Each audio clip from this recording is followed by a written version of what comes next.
법원 앞이었어요.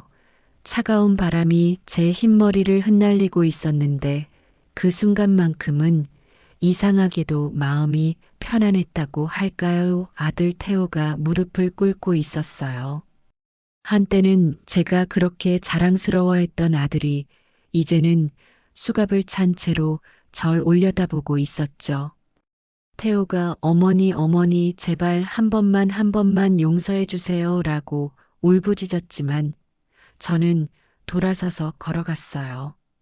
3개월 전만 해도 이런 날이 올 거라고는 상상도 못했죠. 아니, 어쩌면 알면서도 모른 척했던 건지도 몰라요.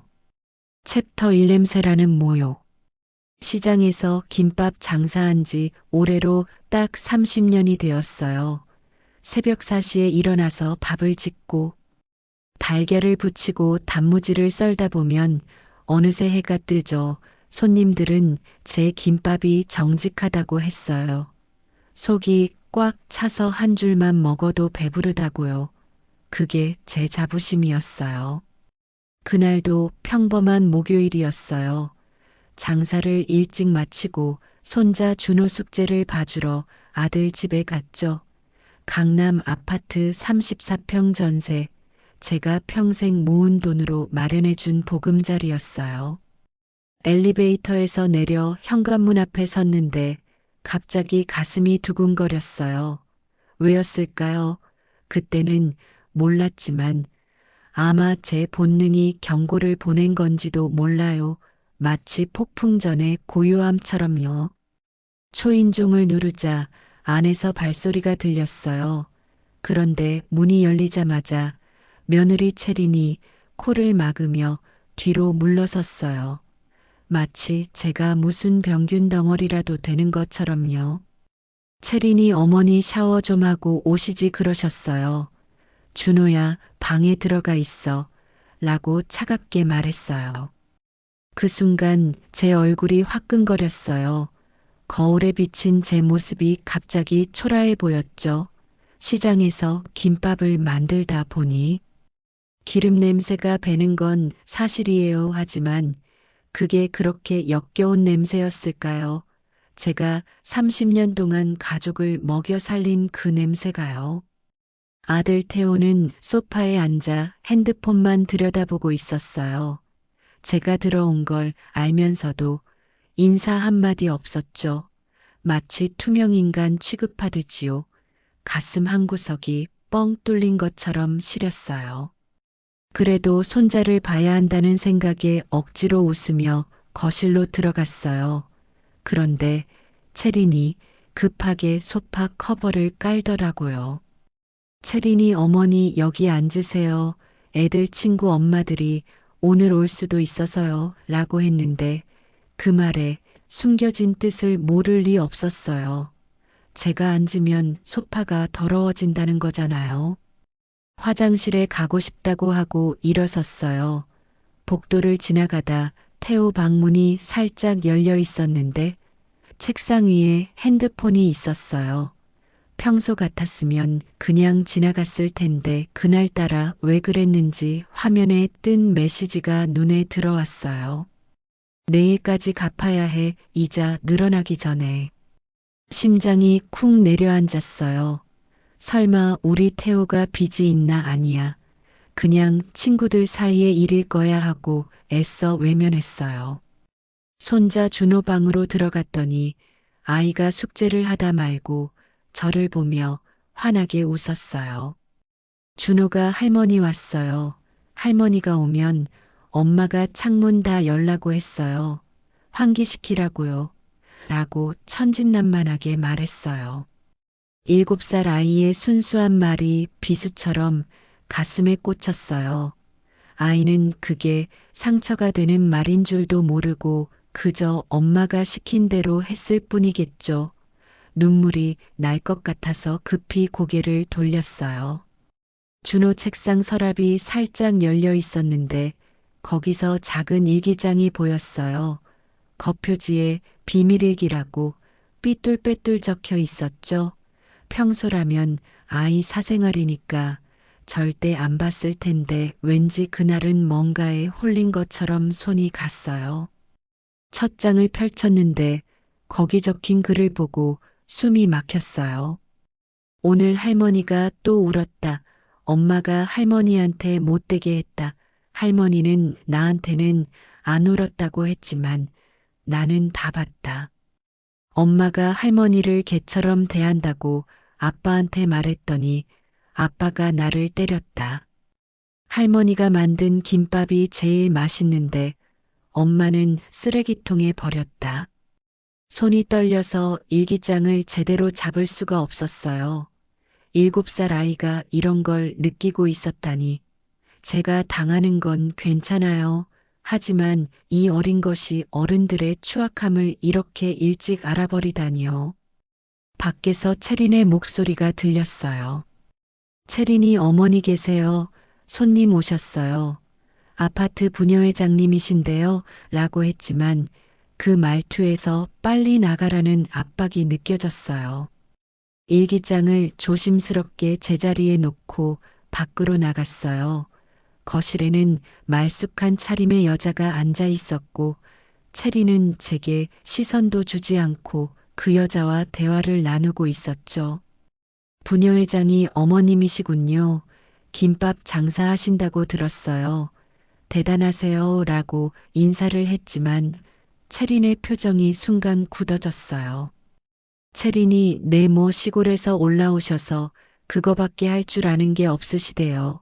저희가 모시느라 힘들어요. 라고 했을 때 제 자존심은 완전히 바닥에 내동댕이 쳐졌어요. 더는 못 있겠다 싶어서 일어났어요. 그런데 현관으로 가는 길에 태호가 저를 불렀어요. 태호가 어머니 잠깐만요 라고 하더니 제 손에 뭔가를 쥐어줬어요. 봉투였어요. 안을 보니 5만 원짜리 2장이 들어있었죠. 태호가 용돈이에요. 택시 타고 가세요 라고 했는데 그 눈빛이 마치 구걸하는 거지한테 동전 던져주는 것 같았어요. 30년 동안 김밥을 말아서 대학 보내고 결혼시킨 아들이 이제는 저를 이렇게 대하는구나 싶어서 봉투를 받는 손이 떨렸어요. 하지만 거절하면 또 무시당할 것 같아서 그냥 받았어요. 아파트를 나와 버스 정류장으로 걸어가는데 다리에 힘이 풀렸어요. 이게 제 인생인가 싶었죠. 평생 가족을 위해 살았는데 결국 남은 건 김밥 냄새나는 천덕꾸러기 늙은이라는 것뿐이었어요. 그때 핸드폰이 울렸어요. 모르는 번호였는데 왠지 받아야 할 것 같았어요. 여보세요 하고 받자 낯익은 목소리가 들렸어요. 어머니, 저 우진이에요. 장우진이요. 10년 전에 어머니가 김밥 공짜로 주셔서 사법고시 공부할 수 있었던 이라는 목소리에 갑자기 눈물이 핑 돌았어요. 그래요. 그때 그 청년 매일 제 김밥 가게 앞에서 책을 읽던 그 말라깽이 청년이 이제는 변호사가 되었다고 연락을 해온 거예요. 우진이 어머니 혹시 도움이 필요하시면 언제든 연락 주세요. 이 번호 저장해 두세요. 라고 했을 때 왜인지 모르게 운명의 신이 제게 작은 선물을 준 것 같았어요. 그날 밤 집에 와서 생각했어요. 이대로 당하고만 살 건가 아니면 뭔가 변화를 만들 건가. 그리고 결심했죠. 이제는 더 이상 당하지만은 않겠다고요. 이 입학식 그리고 발견. 일주일이 지났어요. 그동안 우진이 전화번호를 핸드폰에 저장해 놓고 수십 번을 들여다봤죠. 전화를 걸어볼까?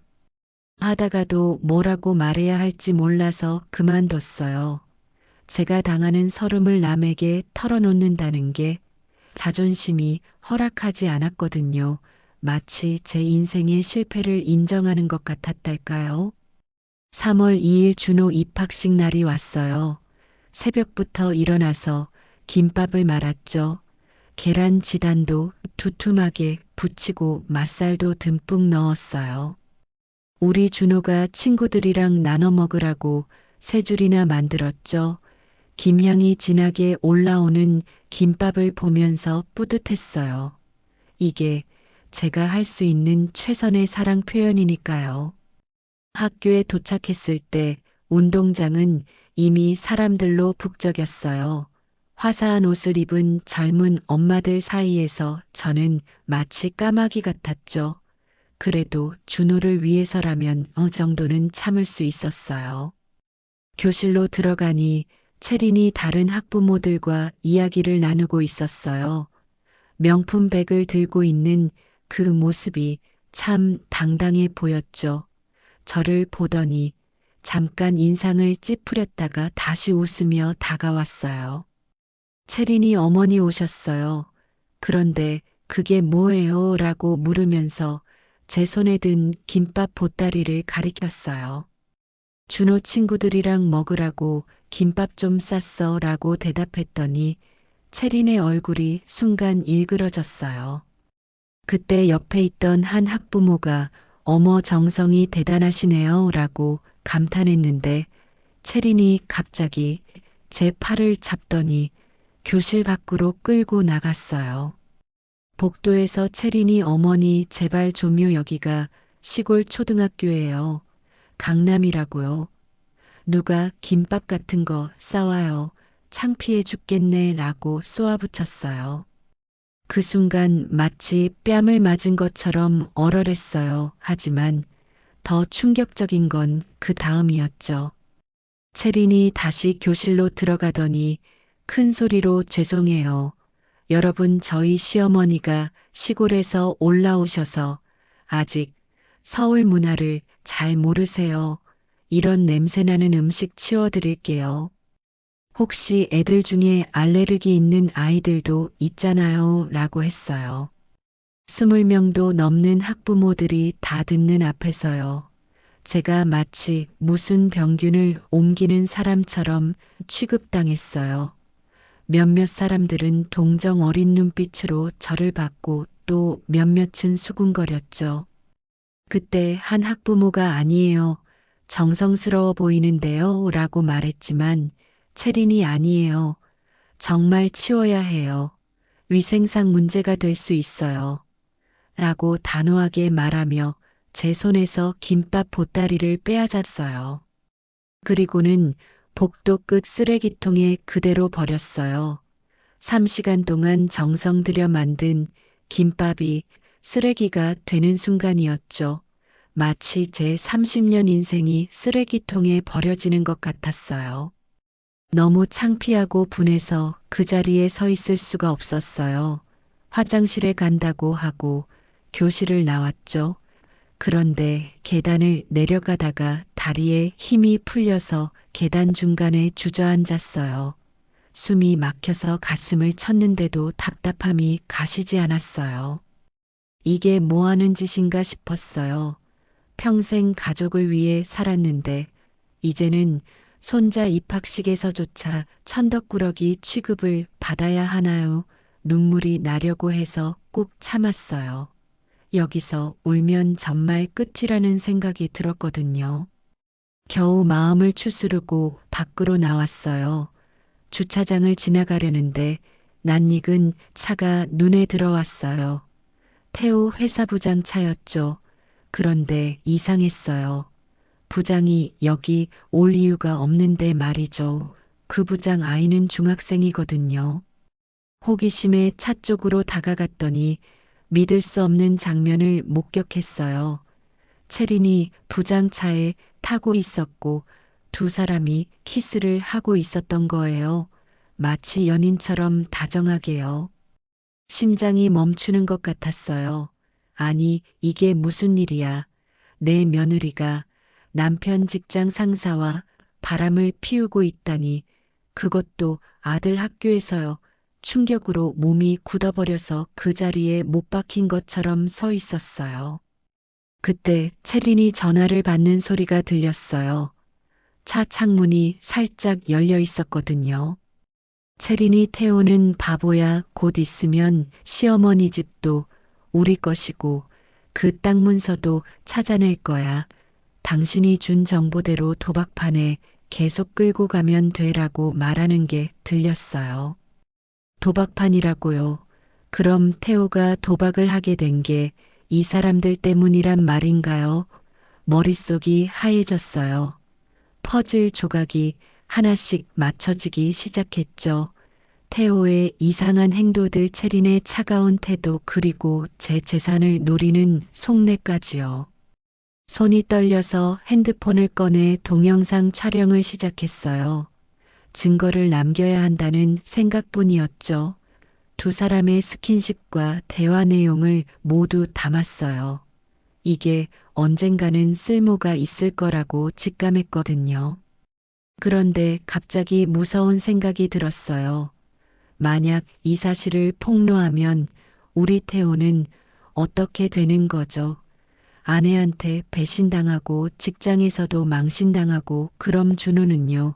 엄마 아빠가 이혼하면 그 어린 것은 어떻게 살아가야 하나요? 하지만 또 한편으로는 분노가 치밀어 올랐어요. 내가 왜 이런 치욕을 당해야 하죠? 내가 뭘 잘못했기에 이런 모욕을 받아야 하는 건가요? 평생 성실하게 살았는데 결과가 이것뿐인가요? 주차장을 빠져나와 버스 정류장으로 걸어가는데 발걸음이 천근만근이었어요. 머릿속은 복잡했고 가슴은 답답했죠. 비밀을 안고 어떻게 살아가야 할지 막막했어요. 집에 도착해서 방에 누웠는데 천장이 빙빙 도는 것 같았어요. 채린과 부장의 목소리가 계속 귓가에 맴돌았죠. 태호는 바보야, 도박판에 끌고 가면 돼. 그래, 내 아들이 도박에 빠진 건 계획된 일이었구나.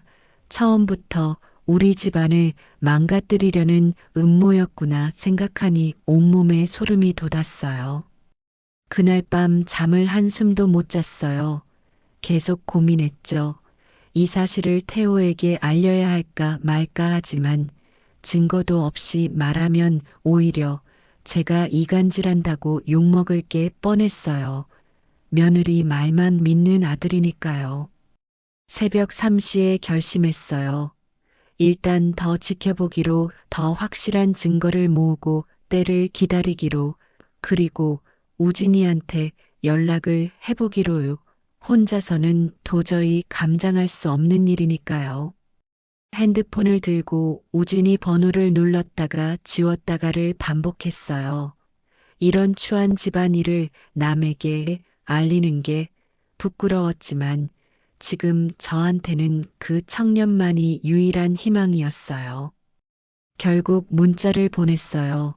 우진아, 나 준호 할머니야, 한번 만나고 싶구나. 그리고 답장이 왔어요. 어머니, 내일 점심시간에 뵙겠습니다. 걱정하지 마세요.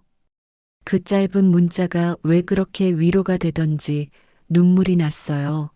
적어도 이 세상에 제 편이 한 명은 있다는 게, 그게 얼마나 감사한지 몰라요. 내일 우진이를 만나면 모든 걸 털어놓을 거예요. 그리고 어떻게 해야 할지 조언을 구할 거예요. 이제는 더 이상 당하고만 살지 않겠다고 결심했으니까요. 그런데 그때는 몰랐어요. 상황이 생각보다 훨씬 더 심각하다는 걸, 그리고 제가 가진 것보다 그들이 노리는 게 훨씬 더 많다는 걸요. 챕터 3, 도박빚 그리고 위조. 다음 날 낮 12시 법원 앞 커피숍에서 우진이를 만났어요. 10년 만에 본 그 청년은 이제 번듯한 변호사가 되어 있었죠. 깔끔한 정장에 자신감 넘치는 표정, 정말 달라진 모습이었어요. 우진이 어머니, 그동안 잘 지내셨어요? 연락 못 드려서 죄송해요 라고 인사를 하는데 왜 그렇게 눈물이 나려고 하는지 겨우 참았어요. 커피를 한 모금 마시고 망설이다가 결국 입을 열었어요. 준호 일기장 이야기, 채린의 모욕적인 태도, 그리고 어제 목격한 불륜 장면까지 모두 털어놓았죠. 말하면서도 부끄러웠어요. 이런 치부를 남에게 보이는 게 마치 발가벗겨지는 것 같았거든요. 우진이 진지한 표정으로 듣더니 어머니 혹시 재산이 얼마나 되세요? 라고 물었어요.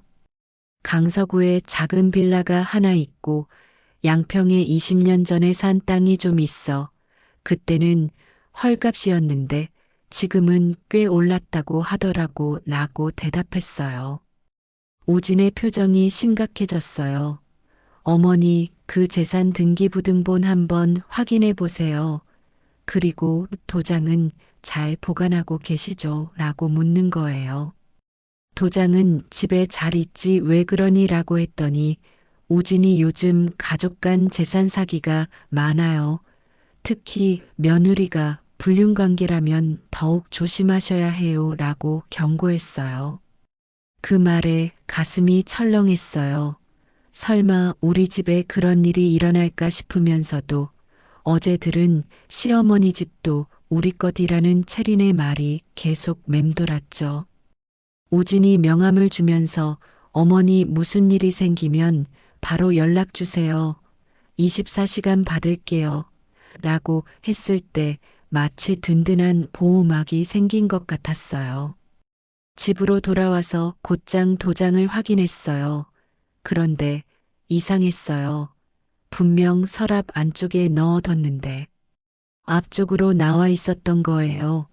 누군가 만진 흔적이 분명했죠. 불안한 마음에 등기부등본을 인터넷으로 조회해봤는데 다행히 아직은 이상이 없었어요. 그런데 그날 밤 11시 초인종이 울렸어요. 이 시간에 누가 왔을까 싶어서 문을 열었더니 태호였어요. 얼굴이 하얗게 질려 있었고 이마에는 땀이 송글송글 맺혀 있었죠. 태호가 어머니 저예요. 좀 들어가도 될까요? 라고 하는데 목소리가 떨리고 있었어요. 아들을 거실로 안내했어요. 물을 한 잔 주려고 부엌에 갔다 오니 태호가 무릎을 꿇고 있었어요. 30년 만에 처음 보는 모습이었죠. 태호가 어머니 제가 큰 실수를 했어요.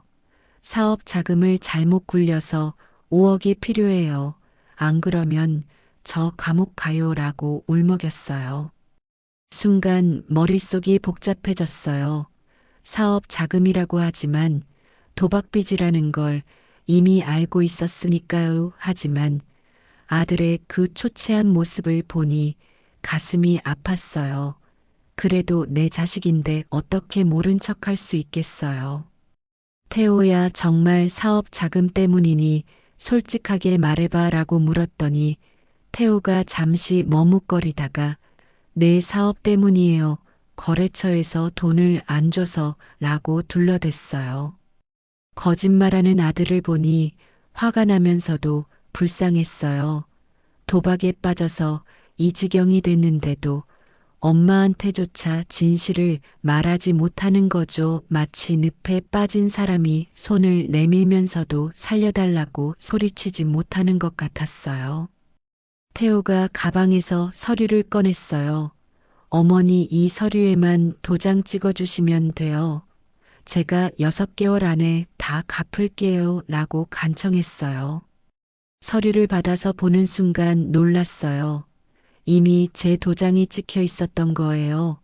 위조였죠. 그것도 아주 정교하게 만들어진 가짜 도장이었어요. 손이 떨려서 서류를 제대로 잡을 수가 없었어요. 태호야, 이 도장이라고 말하려는데 태호가 그건 어머니가 지난번에 찍어주신 거예요. 기억 안 나세요? 라고 둘러댔어요.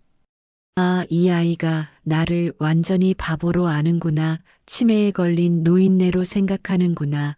배신감이 밀려왔지만 일단 모르는 척했어요. 우진이 말대로 증거를 모아야 했으니까요. 그래, 내가 요즘 깜빡깜빡해서 근데 이게 무슨 서류니라고 물었더니 태호가 그냥 대출 서류예요. 걱정 마세요. 라고 했어요. 집 담보 대출 서류였어요. 5억이면 제 빌라 전체 가격이었죠. 아들이 도박빚 때문에 어머니 집을 통째로 날리려고 하는 거예요. 그것도 위조 도장으로요. 그때 태호 핸드폰에 전화가 왔어요. 화면에 뜬 이름은 김 부장 채린과 불륜 관계인 바로 그 부장이었죠. 태호가 전화를 받으러 밖으로 나갔어요. 창문 너머로 들리는 목소리, 네 부장님 내일까지 꼭 해결하겠습니다. 어머니한테 확인받았습니다. 확인받았다고요? 내가 언제 확인해줬다고 거짓말을 하는 거죠? 그것도 자기를 파멸시키려는 사람한테 이렇게 순진한 아이였나 싶어서 한심하면서도 가슴이 아팠어요. 태호가 다시 들어왔을 때 일부러 하품을 하면서 태호야, 엄마 너무 피곤해. 내일 다시 이야기하자라고 했어요. 태호가 어머니 급해요. 오늘 꼭 결정해 주세요라고 조르는데 그 눈빛이 너무 절박해서 차마 쳐다볼 수가 없었어요. 그래, 알았어. 근데 엄마가 한 가지만 물어보자. 너 도박하니? 라고 단도직입적으로 물었어요. 태호의 얼굴이 순간 굳었다가 아니에요. 무슨 소리세요? 저는 그런 거 안 해요. 라고 손사래를 쳤어요. 그 순간 확신했어요. 이 아이는 이미 거짓말의 늪에서 헤어나올 수 없을 정도로 깊이 빠져버렸구나. 그리고 그 뒤에는 채린과 부장이 있구나. 알았다. 엄마가 도와줄게. 대신 시간을 좀 줘. 은행에 가서 알아봐야 하니까. 라고 했더니 태호가 안도의 한숨을 쉬었어요. 태호가 돌아간 후 곧바로 우진에게 전화했어요. 새벽 1시가 넘었는데도 바로 받더라고요. 우진이 어머니 무슨 일이세요? 라고 묻기에 모든 상황을 설명했어요. 위조 도장, 담보대출, 서류 그리고 뒤에 있는 부장의 존재까지요. 우진이 어머니 절대 도장 찍지 마세요. 내일 아침 일찍 경찰서에 가서 사기 미수로 신고하세요. 라고 했지만 저는 망설여졌어요. 그래도 내 아들인데 감옥에 보낼 수는 없어 라고 했더니 우진이 어머니 지금 신고 안 하시면 어머니가 모든 걸 잃으세요 라고 경고했어요. 전화를 끊고 뜬 눈으로 밤을 새웠어요. 아들을 살려야 할까 아니면 정의를 선택해야 할까? 마치 제 심장을 둘로 찢는 것 같은 고통이었어요. 그런데 문득 준호 생각이 났어요. 그 맑은 눈의 손자, 이런 어른들의 추악함 속에서 자라는 그 아이를 위해서라도 뭔가 해야 했어요. 새벽 4시 결심했어요. 더는 당하지 않겠다고. 이제는 반격할 때라고. 챕터 4 치매 연기의 시작. 새벽에 결심한 후 우진이와 다시 만났어요. 법률사무소 상담실에서 우진이 진지한 표정으로 말했죠. 우진이 어머니, 일단 증거를 더 모아야 해요. 위조 도장만으로는 부족해요. 채린과 부장의 관계, 그들이 태호를 조종하는 증거가 필요합니다. 라고 조언했어요.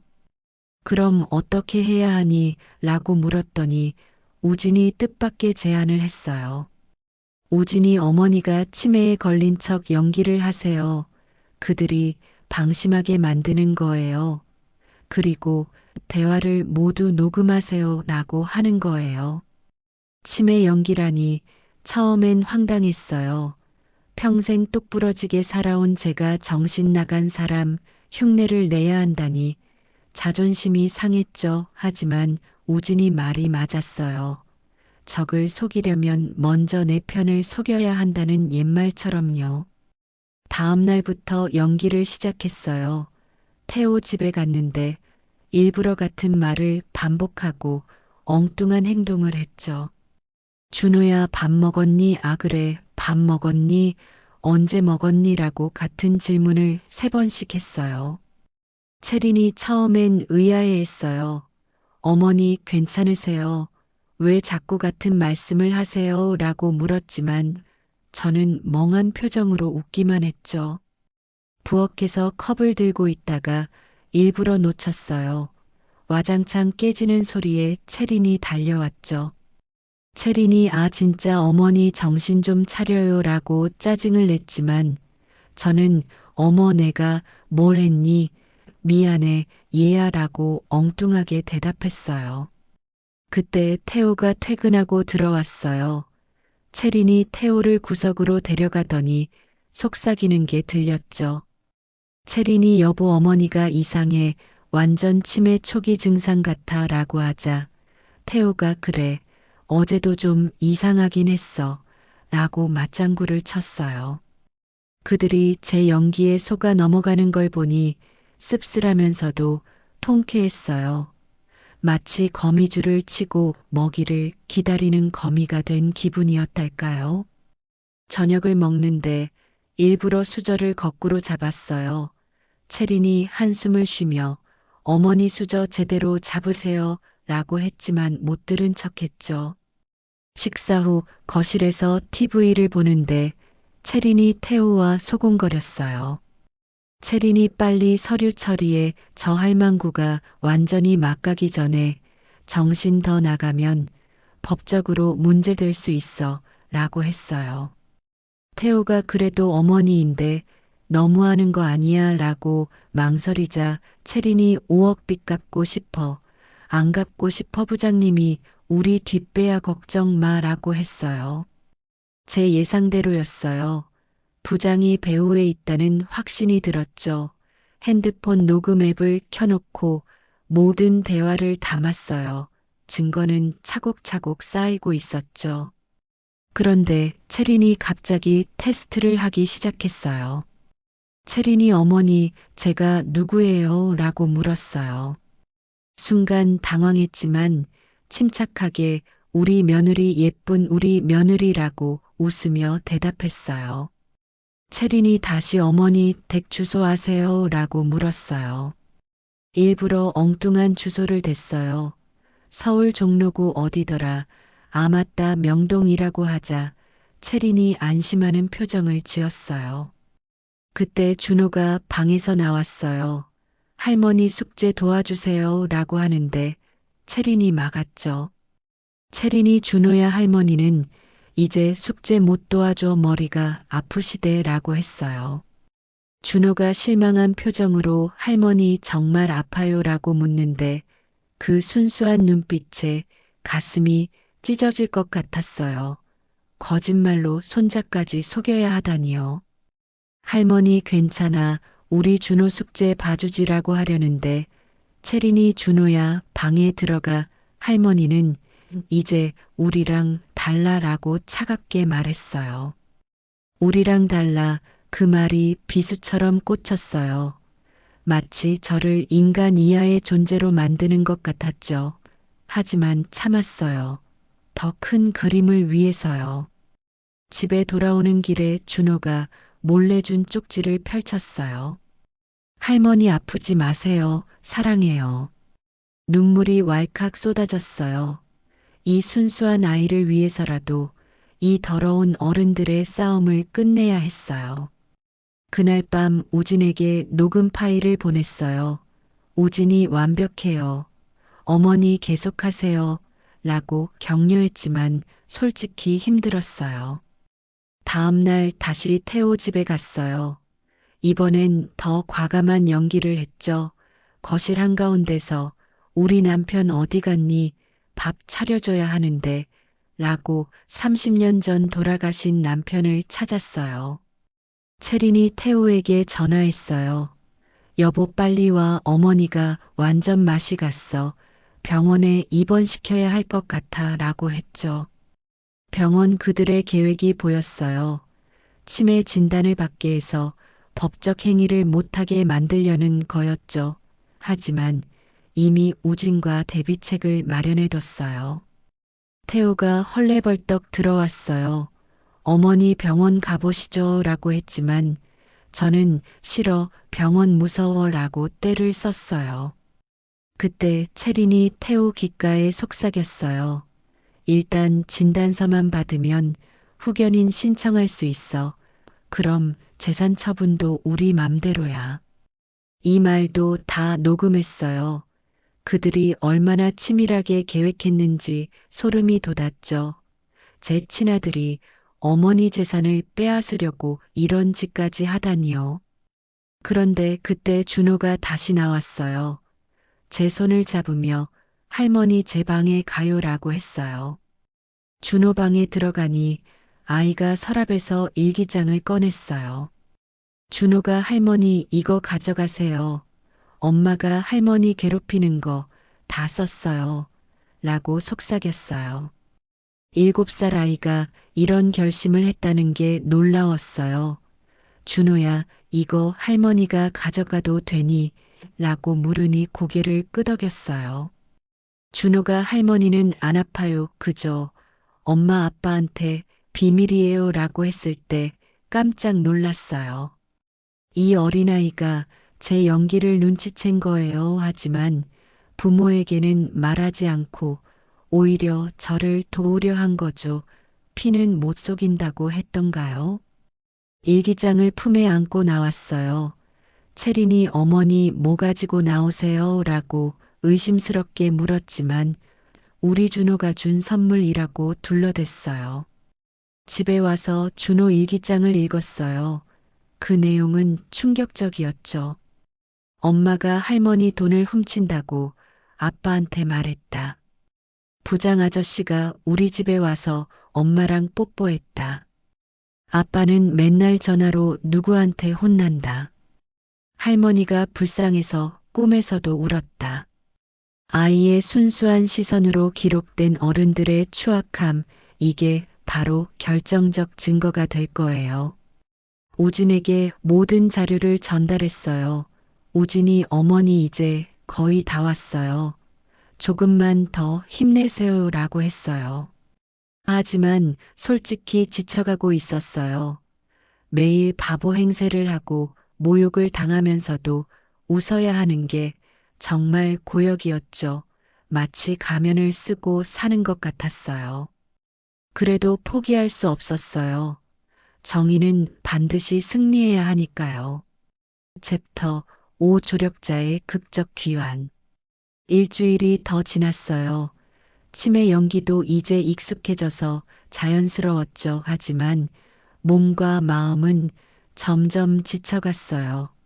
매일 모욕을 당하면서도 바보처럼 웃어야 한다는 게 제 영혼을 갉아먹는 것 같았거든요.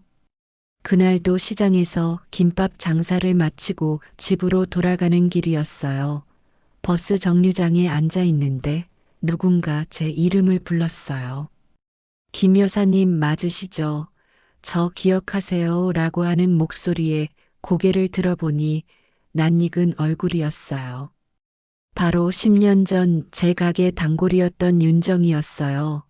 그때는 대학생이었는데 집이 어려워서 제가 종종 김밥을 공짜로 줬었죠. 지금은 깔끔한 정장을 입은 당당한 모습이었어요. 윤정이 여사님 덕분에 대학 졸업하고 지금은 세무사로 일하고 있어요. 라고 인사를 했어요. 세무사라는 말에 가슴이 뛰었어요. 혹시 이 아이가 도움이 될 수 있을까 싶었거든요. 하지만 망설여졌죠. 남의 인생에 제 문제를 끌어들이는 게 미안했거든요. 그런데 윤정이 먼저 여사님 얼굴이 많이 수척해지셨네요. 무슨 일 있으세요? 라고 걱정스럽게 물었어요.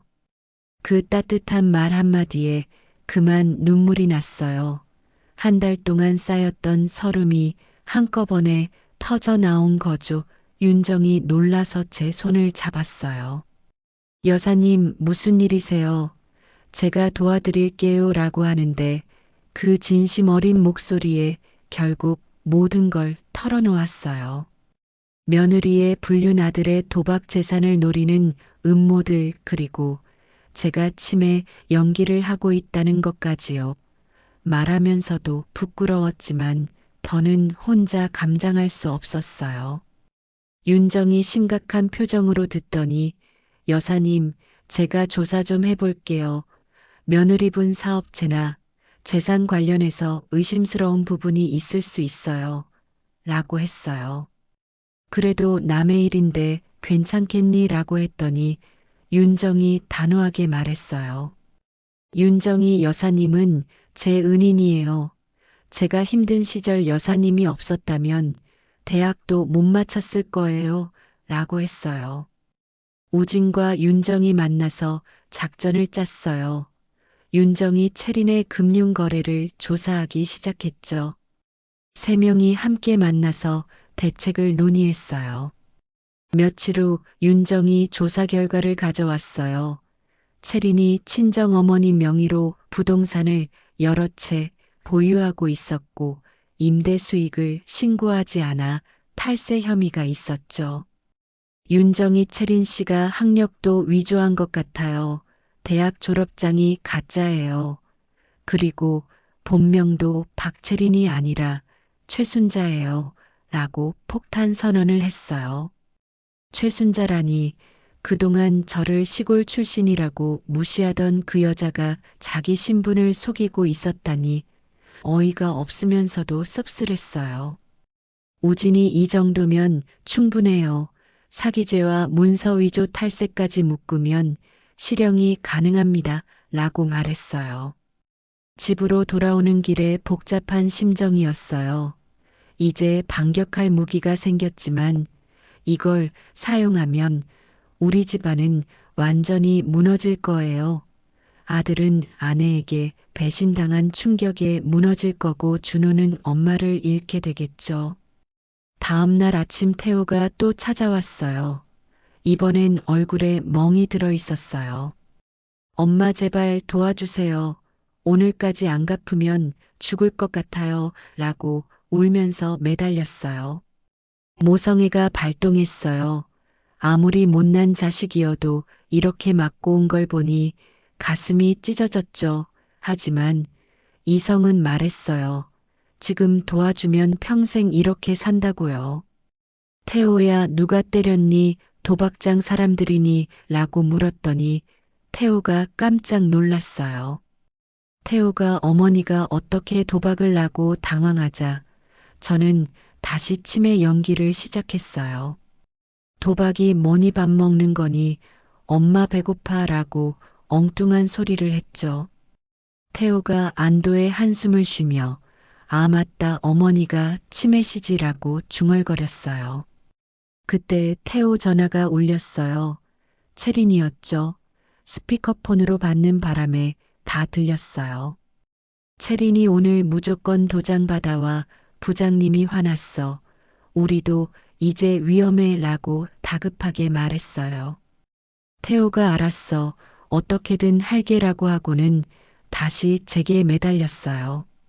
태호가 어머니 이 서류에만 도장 찍어주시면 제가 다시는 안 그럴게요 라고 간청했어요. 순간 갈등했어요.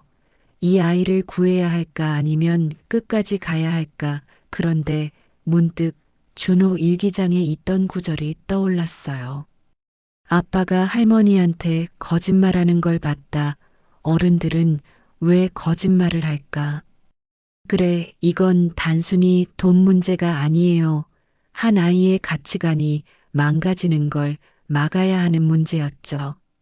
태호야, 엄마가 도와줄 수는 있어 하지만 한 가지 조건이 있어 라고 말했어요. 태호가 희망에 찬 눈빛으로 뭐든 할게요 라고 했어요. 채린이랑 이혼해 그리고 도박 끊어 그럼 도와줄게라고 단호하게 말했어요. 태호의 얼굴이 굳었어요. 어머니가 치매 아니었어요. 라고 당황했죠. 바로 그때 현관문이 열리는 소리가 났어요. 채린과 부장이 함께 들어왔어요. 아마 태호가 너무 늦자 직접 온 모양이었죠. 채린이 어머니 안녕하세요 라고 인사하는데 그 옆에 선 부장의 눈빛이 음흉했어요. 부장이 어머니 저는 태호 직장 상사입니다. 태호가 큰 실수를 해서 도와주시면 좋겠습니다. 라고 했어요. 그 순간 직감했어요. 오늘이 결전의 날이구나. 더는 물러설 곳이 없구나 하지만 아직 제 손에는 비장의 카드가 있었어요. 그래요. 다들 앉으세요. 차라도 한잔하면서 이야기해요. 라고 말하며 시간을 벌었어요.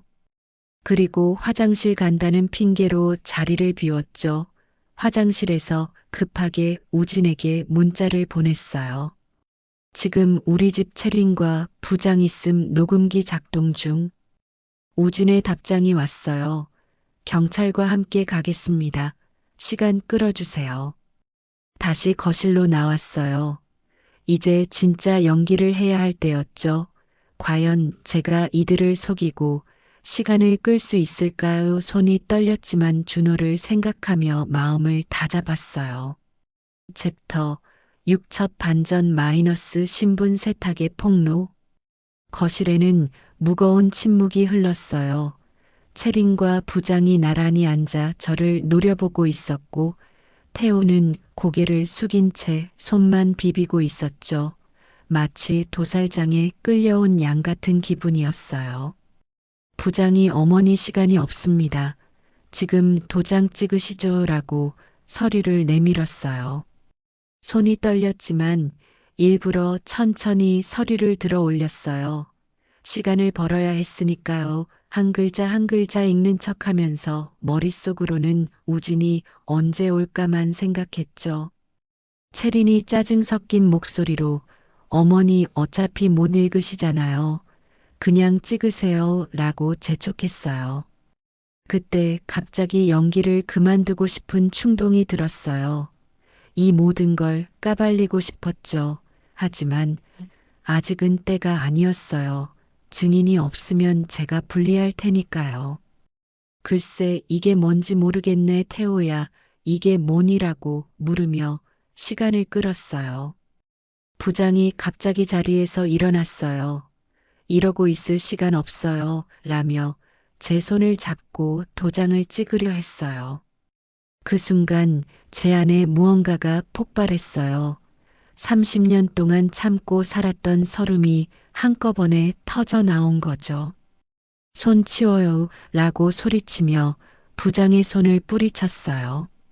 모두가 놀란 눈으로 저를 봤어요. 특히 채린의 표정이 볼만했죠. 치매 환자가 갑자기 정상으로 돌아온 것처럼 보였을 테니까요. 채린이 어머니 혹시 그동안 일하고 의심스러운 눈빛을 보냈어요. 다시 연기로 돌아가야 했어요. 아이고, 머리야 갑자기 왜 이러지라며 머리를 감싸쥐었어요. 태호가 어머니 괜찮으세요? 라며 다가왔지만 채린이 막았어요. 채린이 뭔가 이상해 분명 연기 같은데 라고 의심했어요. 순간 아차 싶었어요. 너무 오버했나 봐요. 하지만 이미 엎질러진 물이었죠. 그때 제 핸드폰이 울렸어요. 우진이었어요. 여보세요. 누구세요? 라고 받는 척하며 스피커폰을 켰어요. 우진이 상황을 파악하고 연기를 해줬죠. 우진이 어머니 저 병원입니다. 검사 결과 치매가 아니라 일시적 건망증이었어요. 라고 큰 소리로 말했어요. 채린의 얼굴이 하얗게 질렸어요. 치매가 아니라면 그동안의 계획이 다 무너지는 거니까요. 그때 제가 승부수를 던졌어요. 채린아 아니 최순자야 라고 불렀어요. 채린이 깜짝 놀라며 뭐라고요? 라고 당황했어요. 최순자 맞지 전남 고흥 출신 서울 토박이라고 거짓말했지만 다 알아라고 폭탄을 터뜨렸어요. 채린의 다리에 힘이 풀렸는지 소파에 털썩 주저앉았어요. 부장도 당황한 표정이었죠. 태호가 엄마 이게 무슨 소리야? 최순자가 누구야? 라고 물었지만 채린은 대답하지 못했어요. 그때 현관문이 벌컥 열렸어요. 우진과 윤정 그리고 경찰 2명이 들어왔어요. 마치 영화의 한 장면 같았죠. 윤정이 박채린 씨 아니 최순자 씨 탈세 혐의로 조사받으셔야겠습니다. 라고 말했어요. 채린이 이게 무슨 짓이야? 다 거짓말이야. 라고 발악했지만 소용없었어요. 우진이 증거 서류를 꺼내며 최순자 씨의 학력 위조와 탈세 증거입니다. 라고 밝혔어요. 태호가 충격에 넋을 잃고 이게 다 무슨 소리야, 체리나 아니, 당신이 누구야? 라고 물었어요. 보고 있기 안쓰러웠어요. 아무리 못난 자식이어도 이런 충격을 받는 걸 보니 가슴이 아팠죠. 하지만 이게 현실이었어요. 부장이 슬그머니 빠져나가려 했지만 경찰이 막았어요. 경찰이 김 부장님도 같이 가셔야 합니다. 사기 공모 혐의가 있습니다. 라고 했어요. 그제야 태호가 모든 걸 깨달은 듯 했어요. 부장님이랑 채린이가 짜고 날 속인 거예요. 라고 절규했어요. 채린이 마지막 발악을 했어요. 시어머니가 다 꾸민 일이야. 이 늙은이가 우릴 함정에 빠뜨렸어. 라고 소리쳤어요. 하지만 준호가 나타나 모든 걸 뒤집었어요. 아이가 일기장을 들고 있었죠. 준호가 경찰 아저씨 이거 보세요. 엄마가 할머니 괴롭힌 거 다 썼어요. 라고 말했어요. 7살 아이의 증언 앞에서 체리는 더 이상 변명할 수 없었어요. 그동안 자기가 키운 아이가 자기를 배신한 게 아니라 진실을 말한 거였죠. 채린과 부장이 경찰차에 타는 걸 지켜봤어요. 복수의 단맛을 느껴야 하는데 왜 이렇게 씁쓸한지 모르겠더라고요. 태호가 무릎을 꿇고 어머니 죄송해요. 정말 죄송해요. 라고 울었어요. 30년 만에 처음 듣는 진심 어린 사과였어요. 하지만 너무 늦었죠. 태호야 일어나 앞으로 어떻게 살 건지 생각해봐 라고 말하고 준호 손을 잡았어요. 준호가 할머니 이제 우리 집에서 같이 살아요 라고 해맑게 웃었어요. 그래 이 아이가 있으니 다시 시작할 수 있을 거예요. 폐허가 된 집안이지만 이 작은 새싹이 있으니 희망은 있겠죠. 우진과 윤정에게 고마움을 전했어요. 그들이 없었다면 불가능했을 일이니까요. 그런데 집으로 돌아오는 길에 윤정이 충격적인 말을 했어요. 윤정이 어머니 사실 채린이 임신했대요 라고 조심스럽게 말했어요. 또 다른 폭풍이 시작되는 건가 싶어서 한숨이 나왔어요. 챕터 7 법정 역전극 2달이 지나 법정에 섰어요. 증인석에 앉아 있는데 다리가 후들거렸죠. 평생 법원이라곤 와본 적 없는 제가 이런 자리에 서다니 마치 다른 사람의 인생을 사는 것 같았어요. 체리는 피고인석에 앉아 있었는데 배가 불러 있었어요. 임신 5개월이라고 했죠. 그 모습을 보니 복잡한 심정이었어요. 저 아이도 제 손주가 될 텐데 엄마가 감옥에 있다면 어떻게 자라날까요? 채린 측 변호사가 일어섰어요. 피고인은 임신 중이며 첫 아이를 키우고 있습니다. 관용을 베풀어 주십시오 라고 호소했어요. 그 말에 가슴이 흔들렸어요. 준호를 생각하니 더욱 그랬죠. 하지만 우진이 제 눈을 보며 고개를 끄덕였어요. 흔들리지 말라는 신호였죠. 판사가 증인 시어머니께서 증언해 주십시오라고 했을 때 숨이 막힐 것 같았어요. 떨리는 목소리로 그동안 있었던 일들을 말했어요. 김밥을 쓰레기통에 버린 일, 치매에 환자 취급한 일, 재산을 빼앗으려 한 일들을요. 채린이 갑자기 일어나 다 거짓말이에요. 시어머니가 저를 미워해서 꾸민 일이에요. 라고 소리쳤어요. 그때 준호가 증언석으로 불려 나왔어요. 7살 아이가 법정에 서는 게 맞나 싶었지만 판사가 특별히 허락했다고 했죠. 준호가 작은 목소리로 엄마가 할머니를 개처럼 대했어요. 라고 말했을 때 법정이 술렁였어요. 채린 변호사가 아이의 증언은 신빙성이 없습니다. 라고 반박했어요. 하지만 준호가 일기장을 꺼내 읽기 시작했어요. 3월 15일 엄마가 부장 아저씨랑 뽀뽀했다. 아빠한테 비밀이라고 했다. 충격적인 내용이 계속 나왔어요. 아이의 순수한 눈으로 본 어른들의 추악함이 낱낱이 드러났죠. 태호가 방청석에서 고개를 숙이고 있었어요. 아직도 채린을 미워하지 못하는 것 같았죠. 그런 아들이 한심하면서도 불쌍했어요. 우진이 결정적 증거를 제출했어요.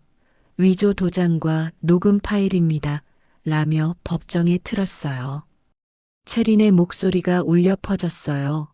태호는 바보야. 시어머니 집도 곧 우리 것이고. 그 순간 태호가 벌떡 일어났어요. 이제 알겠어요. 당신이 날 이용했구나 라고 절규했어요.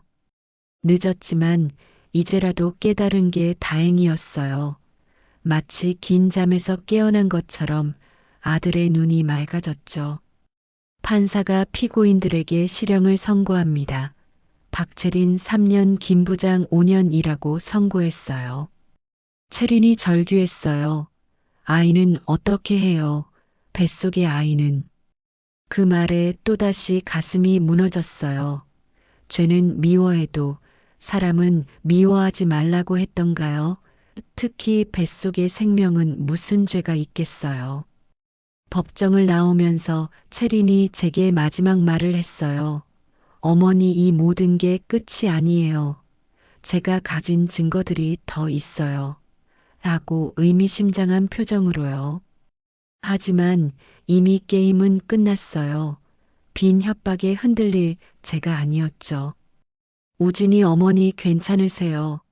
이제 다 끝났어요. 라고 위로했어요. 집으로 돌아오는 길에 태호가 울면서 말했어요. 어머니, 제가 정말 바보였어요. 도박도 끊을게요. 새 출발할게요. 믿고 싶었어요. 하지만 한번 무너진 신뢰를 다시 쌓기는 쉽지 않겠죠.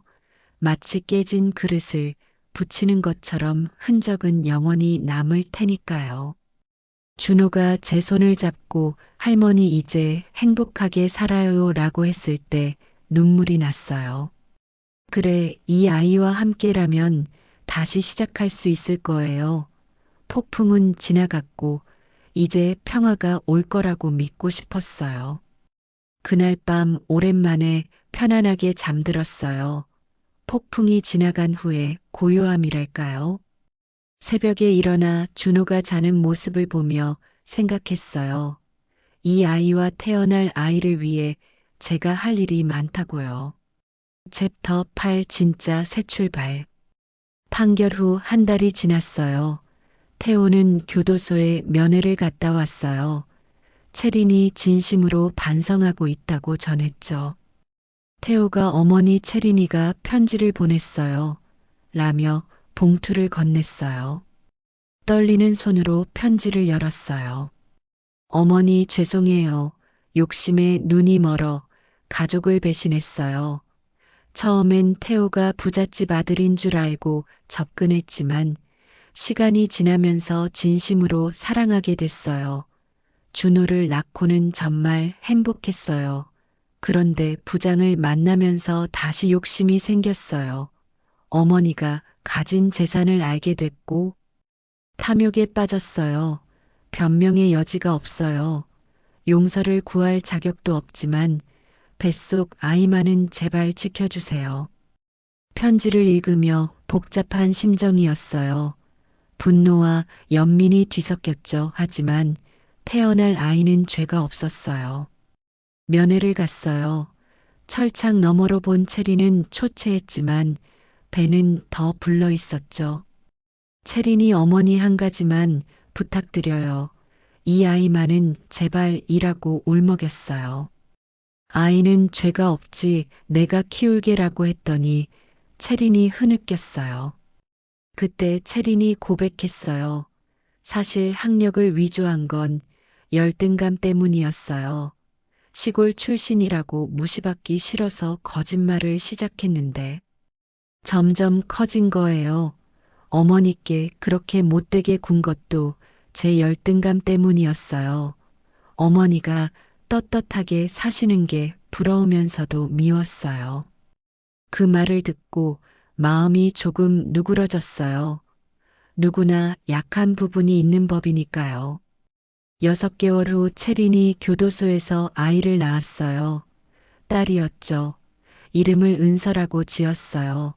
은혜를 잊지 말자는 뜻이었어요. 은서를 처음 안았을 때 묘한 감정이 들었어요.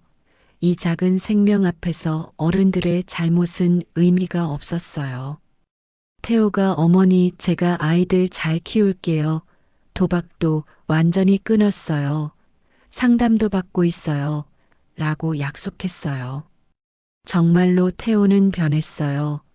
작은 회사에 재취업해서 성실하게 일하고 매주 상담센터에 다녔죠. 준호와 은서를 돌보는 모습도 예전과 달랐어요. 1년이 지났어요. 준호는 이제 초등학교 2학년이 됐고 은서는 걸음마를 시작했어요. 준호가 할머니 은서 예쁘죠? 제가 잘 지킬게요 라고 하는 모습이 대견했어요. 제 김밥 가게는 여전히 성업 중이에요. 이제는 준호가 와서 도와주기도 해요. 손님들이 할머니 손자 참 착하네요 라고 칭찬하면 뿌듯해요. 우진과 윤정은 자주 찾아와요. 두 사람이 연인이 됐더라고요. 제가 은인이라며 결혼하면 주례를 서달라고 했어요. 채린이 2년 만에 가석방으로 출소했어요. 모범수였다고 하더라고요. 출소하던 날 제가 은서를 안고 마중 나갔어요. 채린이 은서를 보고 무너지듯 울었죠. 채린이 어머니 정말 감사해요. 새 사람이 되겠습니다. 라고 했어요. 지금은 채린이 작은 가게에서 일하며 성실히 살고 있어요. 매일 아침 저녁으로 아이들을 보러 와요. 아직 함께 살지는 않지만 천천히 가족이 되어가고 있어요. 태호도 채린을 용서하기로 했어요. 어머니가 용서하셨으니 저도 다시 시작해 보려고요. 라고 했죠. 어느 날 준호가 일기장을 보여줬어요. 우리 가족이 다시 모였다. 할머니가 우리를 지켜줬다. 할머니가 최고다. 그 글을 읽으며 눈물이 났어요. 상처받은 가족이지만 다시 시작할 수 있다는 희망이 보였어요. 우진이 어머니 정말 대단하세요. 복수 대신 용서를 선택하셨네요. 라고 했을 때 깨달았어요. 진짜 복수는 상대를 파멸시키는 게 아니라 스스로 행복해지는 거였어요. 증오에 갇혀 사는 것보다 용서하고 앞으로 나아가는 게 진정한 승리인 거죠. 지금 저는 준호 은서와 함께 살고 있어요. 아침마다 아이들 밥 챙기느라 바쁘지만 행복해요. 매일 시장에서 김밥을 말면서 생각해요. 인생은 김밥 같다고 어떤 재료를 넣느냐에 따라 맛이 달라지듯 우리 인생도 어떤 마음을 품느냐에 따라 달라진다고요. 복수 대신 용서를 미움 대신 사랑을 선택한 제 인생 이제야 진짜 행복한 김밥을 말고 있어요.